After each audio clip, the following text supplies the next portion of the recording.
السلام علیکم، آپ دیکھ رہے ہیں کے نیوز چینل ایچ ڈی۔ خبر شامل کرتے ہیں ساہیوال سے ہماری سٹی رپورٹر کرن ارشاد کی رپورٹ کے مطابق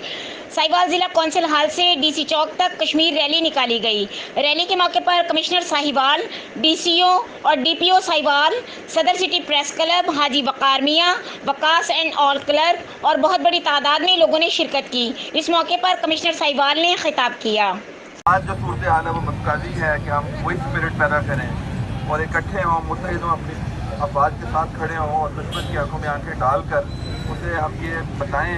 کہ وہ کشمیر میں جو اس نے ظلم روا رکھا ہوا ہے یہ زیادہ عرصہ نہیں چل سکتا، اور اس کو اپنے انٹرنیشنل کمٹمنٹس کا اور کشمیریوں کے حقوق کا پاسداری کرنی پڑے گی، اور یہ ہم ان سے